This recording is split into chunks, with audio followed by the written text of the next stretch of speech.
Hi and welcome to the channel. Now today's video is about recapping, and particularly this Sansui 331 and some more faults of mine as we go along on the actual process. But before I say that, also this is going to be probably my final video, or one of my final videos on HiFi. I just wanted to warn you all that I've kind of come to the stage when I've done enough. I've done it for 4 years. I want to sit back.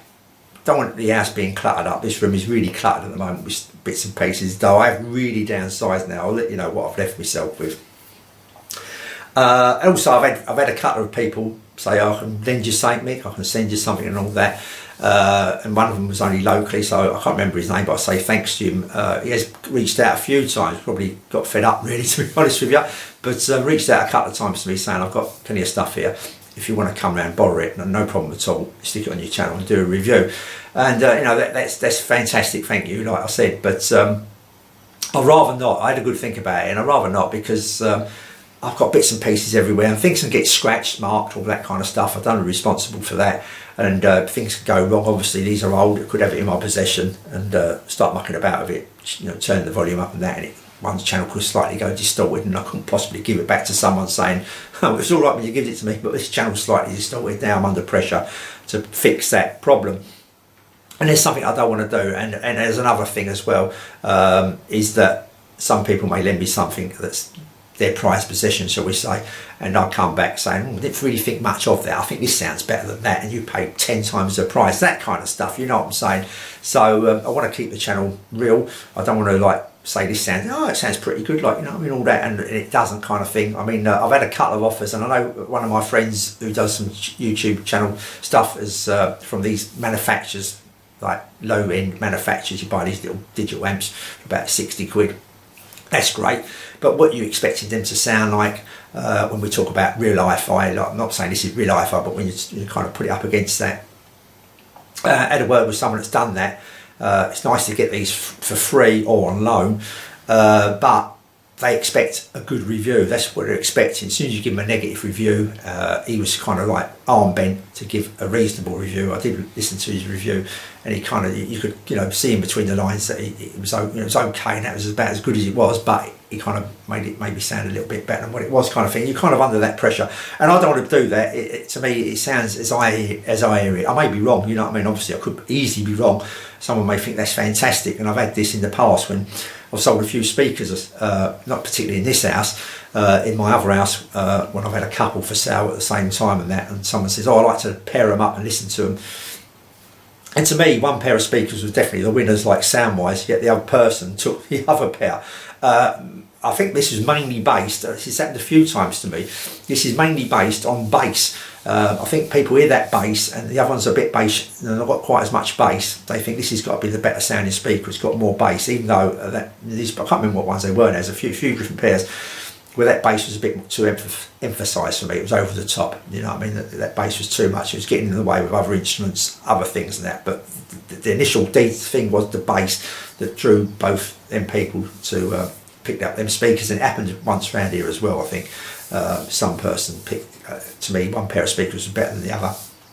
But, you know, it's how people perceive them and listen to them. But I think sometimes that takes a period of time where obviously I listen to my stuff. I don't do a review after 5 minutes worth of listening. It's usually a few days minimum, kind of thing. Sometimes a week, depending. You've got to listen to it. You've got to get your ears accustomed to it. You've got to kind of listen out and not hear that thing straight away. That sounds good. That bass, oh, that's excellent. These are brilliant speakers. You've got to listen to other things as well and get into it, kind of thing. Dive a bit deeper. Then realise that bass is over the top, and you're missing out on other stuff because of that kind of thing. It's getting in the way. So that's it. So yeah, I say I want to keep it as, you know, as real as possible. That's what I'm saying, and give my opinion, not say whether it be wrong or right. And just want to talk about that very, very quickly before I go on. I know I waffle, but it's my channel. Do what I want, I suppose. But yeah, and most people do complain, I know. But I remembered what it was. It went completely out of my head. Sorry about it. Yeah, what it was is that obviously I kind of recommend stuff to people, and I know there's one or two people out there that they've written up on the reviews that they've gone and bought something on my recommendation, and they've been pleased with it. There's been a few, probably not a lot, probably 5, 6 people maybe that's done that. But I had one person that I've offended, kind of thing. I've given them the wrong information. That was about a pair of Wolfdale Diamond 3 speakers, and and he come back saying on the comments that these are rubbish. How could I possibly give these as sounding okay, sounding good kind of pair of speakers? And even brought another YouTuber into it that kind of got me onto him, kind of brought him into it as well, saying, how can you possibly say this, you don't know what you're on about and all that. Then recommended a pair of speakers. These are the ones to get, and upon looking them up, these were well, just looking at them you could tell that they're probably not much good. It was cheap anyway as well, like to buy new, and looking at the reviews that I did look at, they didn't get it very, the reviews were like middle at best kind of thing. So I could say, you could tell sometimes just like by looking at a pair of speakers if they're going to be any good. And I could tell this wasn't very good. Anyway, I got back to him saying, well, you must have bought a dodgy pair of speakers or that. These sound, and they must sound better than them ones you've just advised, in my opinion, and all that. Then he come back and apologised, and saying, oh yeah, this, that and the other and whatever. I can't remember his apology and that, and whatever. Then deleted the comment completely. But so I do offend some people, like, maybe I didn't get it right for him, but it's all personal taste. And it could be something like that they weren't given enough bass that he was expecting. Like I say, other people have come around and bought speakers, I think mainly just because they had more bass and didn't really take anything else into account. Just that first impressions of things, like you do sometimes. You get a first impression of something's really good, and over a period of time that fizzles out, kind of thing. Anyway, so yeah, I'm going to be putting up a load of bits and bobs, some family videos, and family, it's only me and the wife really, but some videos of us on holiday and stuff like that, and things I don't want to lose because I put them on an hard drive and they disappear on a memory stick, and before you know it, I've gone over it with some games or some other rubbish, or some music or something like that. They all kind of disappear over time. So I'm just going to kind of, gives me something to do as well. Just going to flick through them, do a few little videos while I've got the software still here, I may as well use it, and just stick them up there for my own personal gratification really. But I know one or two people, it's only going to be one or two people may wander over there just for a matter of interest. Or something like that. I don't know anyway, so it's going to be a few of them. I don't think I'll be coming out of any HiFi. HiFi is very expensive to buy these days. Prices are shot right up now to the extent where I'm not going to go and buy anything. And that's another thing. I don't think it's, people have asked me, I've had a couple of questions. It's only been a couple, not that I've got much experience in it, I must admit. It's like they've had Marantz that's 3 years old. They paid about 300 quid for, and there's a new Marantz that's the same kind of price, a newer model, for about 329, I think they retail at, and they're saying, should I get the newer one? And I kind of, not that I know exactly, but by going by a few bits and pieces I've got here that have been a bit more newer than this old stuff, that it's not worth sidestepping, going from one £300 unit to another £300 unit, because when you kind of, I think, my kind of theory is that nothing's improved that much for that price range. The sound's kind of where it's got as good as it's going to get, kind of thing. It's not going to get much better now. They've got to it many years ago, I think. They've kind of got to the good sound now if they can put it together, kind of thing, properly. And when you're buying one amplifier for £300 that was 3 or 4 years ago, and you're buying one now, everything's gone up in price, especially over the last 3 or 4 years as well. For a lot of things have doubled in price. So there's got to be inferior components. They may have used slightly better components 3 years ago. Not that they're going to be brilliant, I don't think, in a £300 amplifier, but they're going to not be as good, I don't think.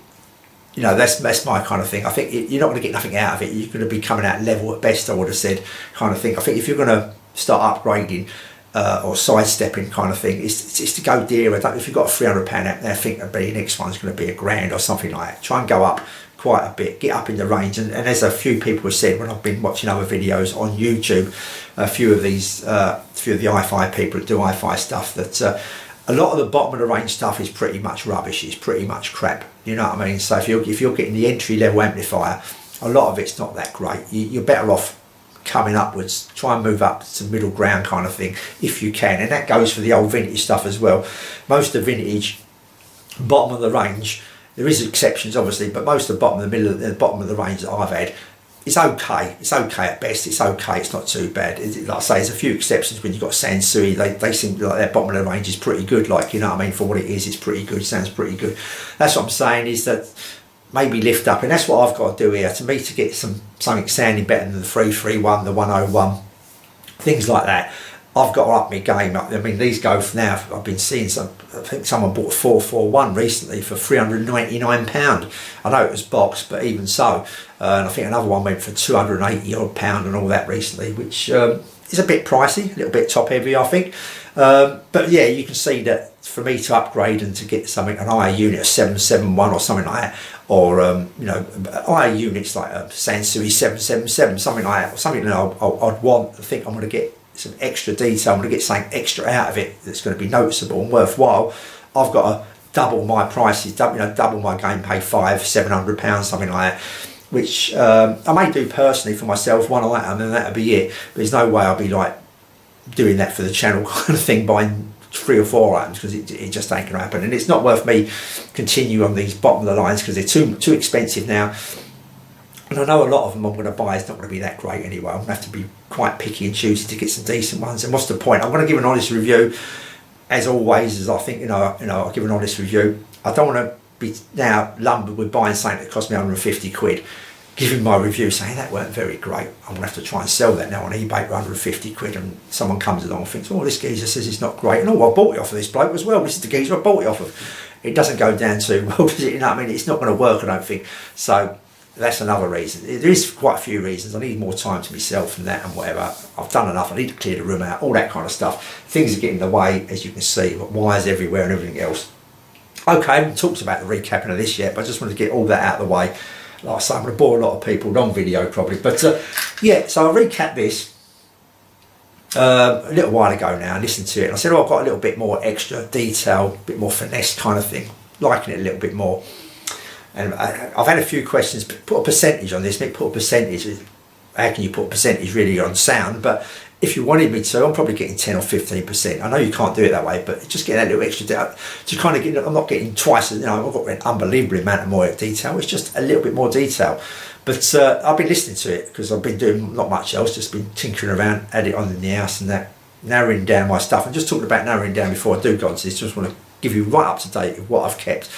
I bought myself another 441 a little while ago. Obviously didn't bring it to the channel because it's pointless. I've already done the 441.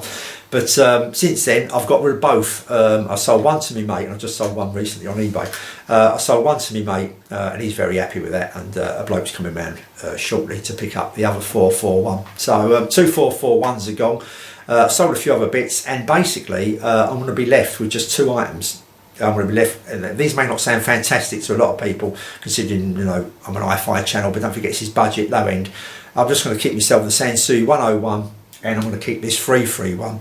My arm's kind of twisted a little bit keeping this 331. Reasons being is because it's butchered inside. Well, I've changed so many capacitors now inside because I had some more recommendations, more capacitors to try.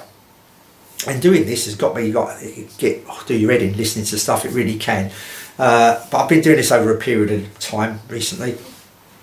Change these, like say some of these are big capacitors, 1 microfarad, great big lumps kind of thing, polyurethane, all the different ones I've tried, not all of them but most of them. Can't buy every one of them because it's too many and it works out too expensive, and I'll be here forever doing it. But I'll probably change, how many different ones are there? 1, 2, 3, 4, it's about 6, 7 different ones there I'll change, plus previous ones I've done in the past. And I've had a good listen. I even put it back to as normal. That's how far I went with this. I actually took all the other caps out and went back as normal, back to like stock. Then tinkering around with this, that and the other and everything else, been doing it over a period of time listening to that. You know what? It surprised me. This really surprised me a lot, but it surprised me a little bit.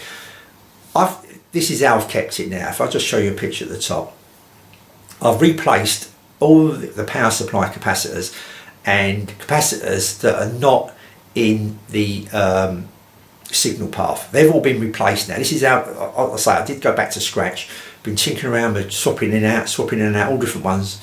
So I've kept it as all these non-signal path or all new capacitors, but all the signal path capacitors now are the original ones. They're the original ones, believe it or not. I just think that even though I'm not getting that little finer detail, I've probably just lost a little bit of that finer detail. It just sounds right to me. I think sometimes when you're going searching, you're putting one in these signal paths. I've probably said it before. When these signal paths, when you're putting cap onto cap onto cap onto cap, because that's how the signal path's going, and stretching a bit more detail out of it, and stretching a bit more detail and stretching it, it's kind of like thinning the sound out a little bit, just thinning it out a little bit more, and it's just making it not quite sound right. Just not quite sound right. So I'm happy with the caps that come with it, the stock caps that come with it in the signal path. I'm just going to show you the underneath. That's my underneath now, completely butchered because I've been swapping all these caps underneath. But back to the original capacitors, and all that's left on the top part, again, just show you that picture, is just a, I think they're 2,200 microfarads, are they? Coupling capacitors. I put the original one of them back in as well. I measured them all, I measured all these capacitors, and they're all measured okay, you know what I mean? They're all within tolerance, shall we say. They may just be slightly out to what they say on the side of them, but they're all within tolerance. And that's how I like it. I've been listening to that, and it just sounds right. Maybe because I've been used to that when I got it, I don't know, but it just sounds right to me. It just sounds that I say I think you're just putting out too much information, then you're doing it again. It's a bit like, hard to explain, but maybe another way of doing it is if you put a picture up in, say, Paint or something like that, paint.net or whatever it is, then start sharpening it. Do sharpen the picture, do photo sharpen, just do it 2% or whatever it is, number 2. Then do it again, then do it again. That's that kind of signal path as we're going down. And all of a sudden that picture doesn't quite look right, you know what I mean? It doesn't bear resemblance to what it should do, kind of thing. Over exaggerating it a little bit there. But I think that's what's happening here. I'm not saying it's going to work for every amplifier like that, but I think you can get some that when these were made, they were made with the caps that come, you know, the quality of caps that are about then, which obviously the quality of the caps today are a lot better than what they were back then. But they're probably just passing a bit too much of the higher frequency through, or whatever, the detail, too much detail through, and it's getting kind of amplified along the way, and it's just getting too much by the time it gets to the output. I think they were made back then to sound as they did then with the stock, with the parts they had then. And if they had the parts now, they would have to redesign that. They would have to redesign that. They would have to change maybe some capacitor values, just slightly, one way or the other, maybe a few resistors here and there or something like that, to get it to sound as they wanted it to sound back then. I think that's what's happening. So I would be a bit wary of maybe, I mean, these are people, I've been reading, I've done a lot of reading about it on forums and everywhere else. There's a lot of people, it goes both ways, that say that they've recapped an amplifier and it sounds far too bright now. They've put all the old caps back in it. It's far too bright. It's gone completely mad. Like it's unlistenable kind of thing. Another is obviously other people that say they've recapped their amplifier and now it sounds absolutely fantastic. So that is there, I think, maybe a perception of how they hear the sound, or their amplifier, maybe the caps in there are all kaput kind of thing, that they needed replacing, which obviously if they need replacing, if it sounds dull, it doesn't sound right, there's no sparkle to it, it's not getting that high that high frequencies, that little sparkle, that glimmer and all that kind of thing, the resolution, that, then obviously they do need replacing. It's one of them things, and it may be no need to go out and buy an audio gold, fine gold capacitor, because I've had quite a big success with just the basic caps as well with this. When I've been tinkering around now, I've been doing a lot of tinkering, just the basic normal cap, the cheap one, because that's probably near enough the grade that was in there in the first place. So that's just my fault. So on this particular 331, now I do like the sound of it now. Like I say, I think I've lost a little bit of the higher end detail, just a little bit, but I've kind of got the sound right as I like it. Like I've got the spatial, the space, the 3D spatial, the twinkling, it just sounds nice. It just sounds nice. I've got a little bit more of a boomier bass kind of thing now. I think once I've done that, it's kind of just kind of moved them frequencies just along a little bit from there to there kind of thing, where the bass is down here and the high end's here. It's kind of just shifted just a little bit. It just does that, I think, when you start putting all these caps in the signal path. That's just my opinion as I perceive this particular receiver, which I've had on there. Like I say, not that I was really going to get rid of it anyway. Hence I sold the 441s. I didn't need one of each kind of thing. They're very, very similar to each other. I do like this, over this and the 441, I do like this. It's just got a nicer front, I think. It's got a more illuminated front as well. It's quite a nice looking machine. You get your new bulbs in there. These are just normal white bulbs, and that's a green bulb. And putting the green bulb behind that signal just really makes it ping kind of thing. You may not pick it up on camera, but it's not. It really pings. I couldn't possibly sell it because I've butchered it inside. I've got this silly vinyl top that I stuck on it as well. But I'm liking it anyway. I would have kept it anyway. So that's it. So I've kept this 331, the Sansui 101. These are not brilliant amplifiers. These are not like the last word in HiFi. There's a bloke that pretty much said it. He's got one up for sale on eBay now at the moment. Not the last word in HiFi, but don't forget, this is bottom end stuff, still sounds great, you know what I mean, for the money you're paying for it, sounds great. I think Stereo Review X said he'll happily go and pay £500 for a brand new 101, and that's probably where it sits. It probably maybe sit a little bit higher, £500, £600, £700, something like that. Probably that's where it sits, a brand new one of them. So there you go, that's where it sits in the HiFi kind of ladder. So obviously if you're going to go and pay £2 grand for an amplifier, it's going to be better than that £700 amplifier. So that's where it sits, that's you know, how it sounds kind of thing, that is it. But I'm happy with that. That's me, I'm happy with the 101, I'm happy with this. The speakers, I've just kept 2 pairs of speakers now. I've got rid of the Wolfdale, getting rid of the Wolfdales and other bits and pieces. I've just kept my Domenico A35s, great set of speakers, cost me nothing really, and they sound great. And I've kept them, what they make, where are they? Down on the floor there because they're so big. The Solarvox, sounds a load of crap, doesn't it? But the Solarvox TK50, a bit of a Dynaco clone. As I said in my video, these are kind of cross between the Dynaco A45, something like that. They kind of sit kind of thing. I've recapped them. They sound great, you know what I mean? They don't sound as good quality, detail wise and spatial wise and space around the instruments. They don't quite sound as good as the 35s, but what they do is that bass, and there's me saying at the beginning of the video that someone's come out to listen just for the bass. But they do the bass nicely, but they still sound good overall as well. The rest of the frequencies all sound good. You're still getting them extra instruments you should get. You're still hearing things you should hear rather than just the bass taking over. You know, it's all controlled kind of thing. It's all done properly. Not quite got the detail maybe the A35s, but they're a great sounding pair of speakers. Got plenty of oomph in the bass and that. Obviously the 2-inch cones, big cabinets, it is making that all come nicely. It's all coming nicely through. So that's what I've kept. That's it. The old trusted CD player, the old Philips CD 160 with that TDA 1541 DAC in it. And I think, you know, these are cheap CD players. Obviously, if I went up and paid 200 quid for a CD player, probably going to sound better. But I've had a few CD players. I've reviewed a few. Some I've had I didn't review. But to me, that 1541 sounds great, you know what I mean? It's just got that analog sound to it. When I've listened to other stuff, it just sounded so digital, it sounded so mushy kind of thing. Compared with that, there is a difference there. Just had that sheen to it. Them others that just had a sheen to it that just weren't quite right. With this kind of like, gives you that, I'm not saying it's an analog sound, but gives you a tinge towards that analog sound, more of a flowing, more of a pure kind of sounding CD player for next to nothing for what it is really. You can pick up one for about 30-40 quid, something like that. Not an expensive player. Does the job well, you know what I mean, for what it is. It does me. My next step would, like I say, at least £200 to replace it, I would have thought. Okay, that is it. I'll say thank you all for subscribing in the past.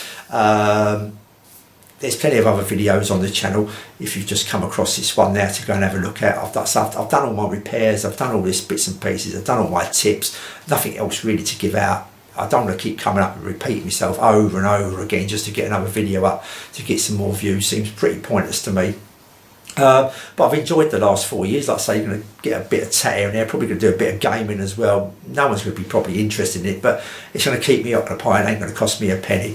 So that's it really. I'm going to say thank you very much all for watching my video. I do mean it sincerely, because I do waffle on and there's a few people that listen to me from start to finish. I listen to Tech Mode from start to finish. I listen to quite a lot of channels start to finish, because I think they're fantastic, you know what I mean? I can sit there all day listening to them, and you learn things as you go along. Sometimes you miss things if you don't go from start to finish, but I know I talk a lot of waffle, and my wife says, you keep on repeating stuff over and over again. I say, yeah, I know, but there it is what it is. Okay, yeah, that's it. Thanks for watching.